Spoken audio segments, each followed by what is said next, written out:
Good morning to all. I'm Sumitra, Associate Professor, Triple Department of Forestry Engineering College. And in my previous video, I've explained you about the different types of renewable energy sources available, and also what are the drawbacks and the advantages of using such renewable resources. So now in my today's lecture, I'm going to discuss about the classification of wind power plant based on the turbines. So the types of wind power plants, so we have majorly two types of wind power plants, namely the horizontal axis wind power plant and vertical axis wind power plant. The classification is made purely on the basis of the turbines used. So we have the vertical axis wind turbine and the horizontal axis wind turbine, like the Darius and Souvenirs, and the vertical axis attachments, multiple blade water pumping windmills, and high speed propeller type wind machines in case of the horizontal axis turbine. Based on the usage of the turbines only, we have the two types of power plant, like horizontal axis and vertical axis wind power plant.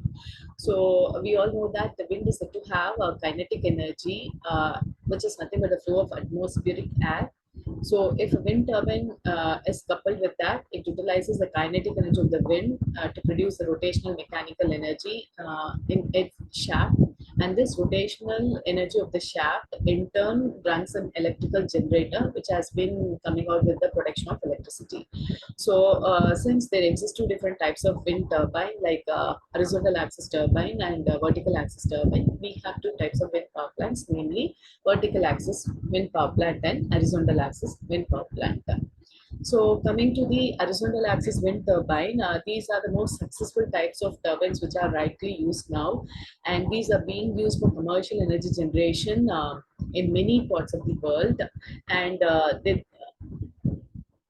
and the main components present inside is the rotor blade, and in general we'll be using only three blade rotor owing to the stability reason.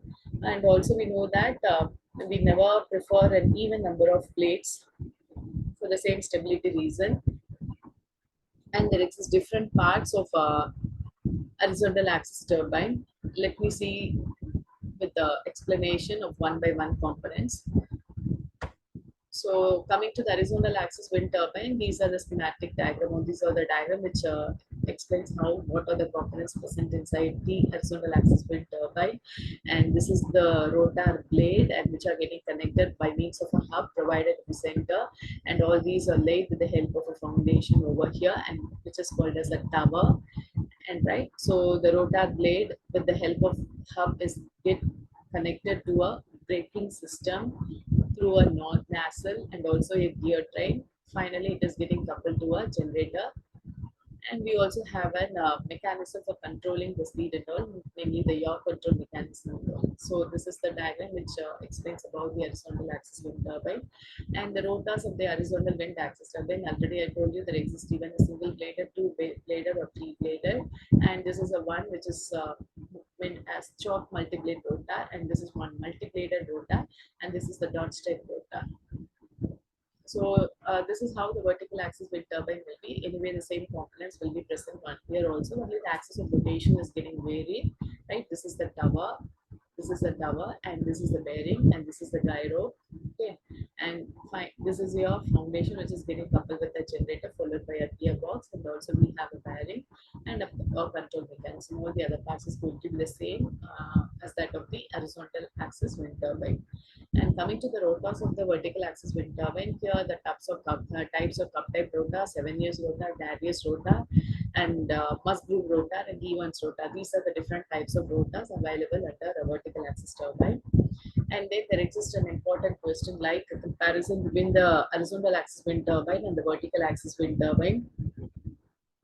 So based on the axis of rotation only, we are identifying whether it is an horizontal one or a vertical one. So in case of horizontal axis, the axis of rotation is parallel to that of the direction of the wind, that is direction of the air string, whereas in case of vertical axis wind turbine, the axis of rotation is perpendicular to that of the air string. And the rotor in case of horizontal axis it is placed in such a way to face the wind stream, whereas in case of the vertical axis wind turbine, the rotor accept the wind stream from any direction. It doesn't require any yaw mechanism for making the rotor to face the wind stream. It is capable of accepting the wind from any direction. Okay, then in case of horizontal axis wind turbine, the tower has to be strong enough and it should be designed properly. Whereas in vertical axis, it can be even simple in construction and installation when compared to that of the horizontal axis wind turbine. And comparatively, this horizontal axis wind turbine seems to be costly, and also is at the same time it produces less noise when compared to that of vertical axis. And power extracting capacity is more in case of the horizontal axis wind turbine when compared to that of vertical axis wind turbine. And the components present in case of a horizontal axis wind turbine are subjected to less fatigue due to the wind action, whereas in case of vertical axis wind turbine, the fatigue to the parts of the components present in the vertical axis wind turbine due to the wind action will be more. At the same time, it is used to operate on the lift force, right? It is designed to operate on the drag force in case of vertical axis wind turbine. And considerably, this horizontal axis wind turbine is expected to give or expected or it will be delivering a smooth output and compared to that of a fluctuating output in case of a vertical axis wind turbine, and it operates properly in the moderate and wind speed, whereas it can operate only in the low wind speeds. And similarly, the pitch of the blade can be controlled effectively in case of an horizontal axis, whereas the blade cannot be controlled in terms of the pitch in case of an vertical axis wind turbine. These are the comparison between the horizontal axis and vertical axis. And this is how the rotor will be rotating in case of an horizontal axis and vertical axis. See how the rotor is rotating here. It is rotating perpendicular to the direction of the airflow, whereas in this case it is rotating in parallel to the direction of the airflow. This is why it is known as horizontal axis and vertical axis. So next one, we need to know what are the different components present inside a windmill. The main components or the rotor is the wind axis turbine, and then the turbine blades, hub, nacelle, what else? Braking system, yaw control mechanism, tower, and all. So let me explain about each and everything in detail now. So coming to the blade, the first component is nothing but the blade, and these are made up of high density wood or the glass fiber, and sometimes it is said to have an epoxy composite also. So mostly aerofoil supposed to produce the torque from the wind. Okay, so in addition to the centrifugal force and fatigue due to the continuous vibrations, there are some forces arising from the wind turbulence also, and due to the gust and gravitational forces, right? All these factors are taken into consideration before going for the designing stage of the turbine blade. And next comes the hub. uh, Hub is nothing but the central solid portion of the rotor wheel, and all the blades are attached to the hub only, and the mechanism used for pitch angle control is also provided inside the hub. This is the explanation regarding the hub. To this hub only the blades have been attached, and here a control mechanism for the pitch control is provided inside the hub only. Then comes the turbine frame, and it is often made up of a material called the cast iron, so it should be strong enough to hold the blades and all. The road next comes a rotor bearing, and due to the continuous exposure of the radial and axial forces, it has to be designed very carefully in order to withstand all the forces of wind from different directions. And the shaft, the rotor shaft, it transfers the major torque to the gear train from the rotor assembly, and also the gearbox. It contains a different setup of gears with a different ranges starting from 15 to 100:1. When the rotor shaft speed increases, it will increase only in the ratio of 15 rpm for each and every gear step. And depending upon the requirement, we can go with the selection of the desired gear step to achieve the required speed. And next one is your disc brake. This will be suited either on the main shaft or the high speed shaft after the gearbox, and this arrangement results in during the braking control if the braking control of the rotor is lost.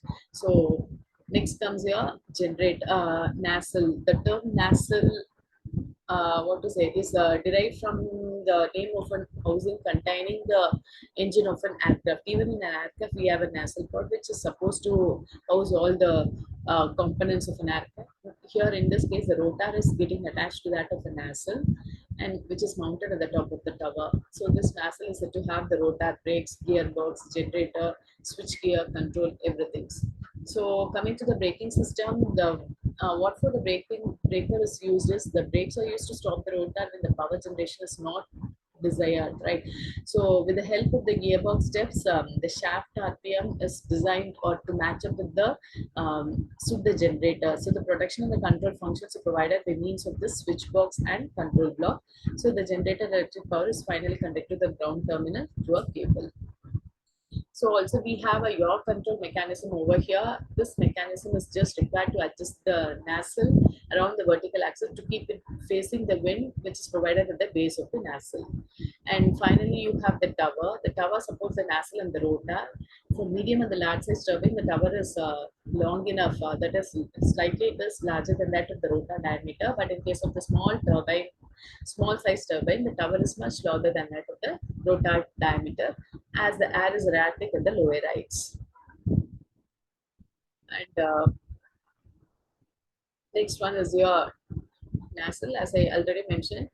Then coming to the rotor, so depending upon the number of the blades, wind speed, and the nature of the applications, the rotors have been developed in various types and shapes.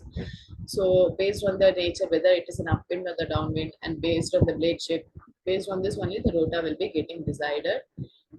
And we have seen the different types of rotors available for both the horizontal axis and the vertical axis. And also the number of rotor blades is also different, starting from 1, 2, and 3. And a single blade of the rotor with the balancing counterweight is economical. At the same time, it is producing more nozzle, and it also producing unbalanced forces also. And it can be used in places where the power requirement is of very less.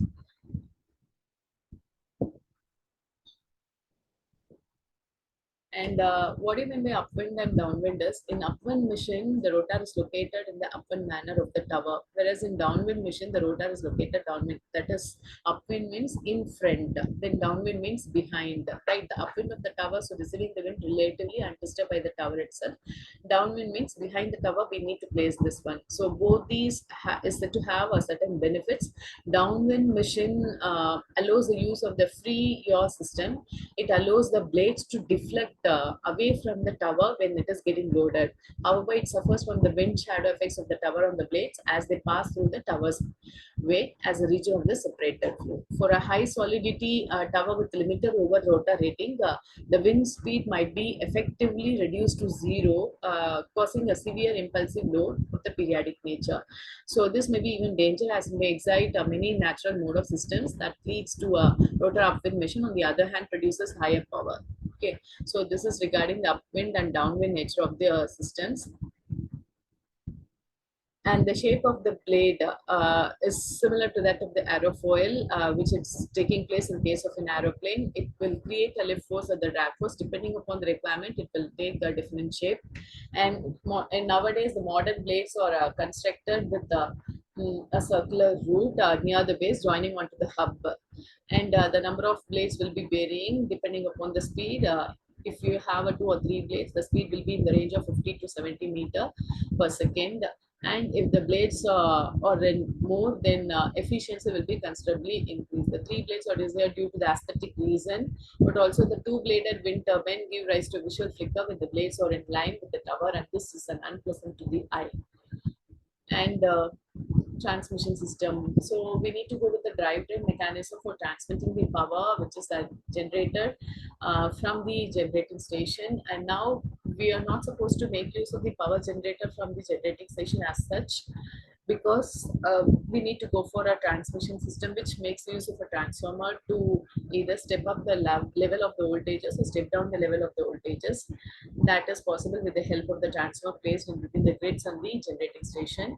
And also the generator what we are using here plays a vital role, so it must be properly selected, and it can be synchronous or asynchronous, or it may be an induction generator also, right? So if there is an increase in the use of variable speed machine, then synchronous and asynchronous generators are slightly more efficient than the induction machines, and these are said to have a major advantage also.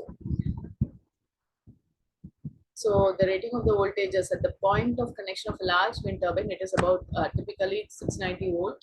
So transformer at the base of each tower is used to increase the voltage to 11 kilo. That's why we are going for a step-up transformer over there. And the induction generators on the other hand require the power factor correction capacitor, because we all know that induction generators are working with the low power factors. In order to boost up the power factors, we'll be going for using the correction capacitors there.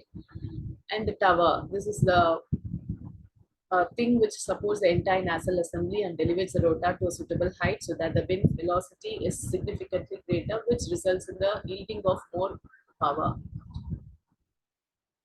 Okay, the rest of the things we'll be discussing in the next video. Thank you all.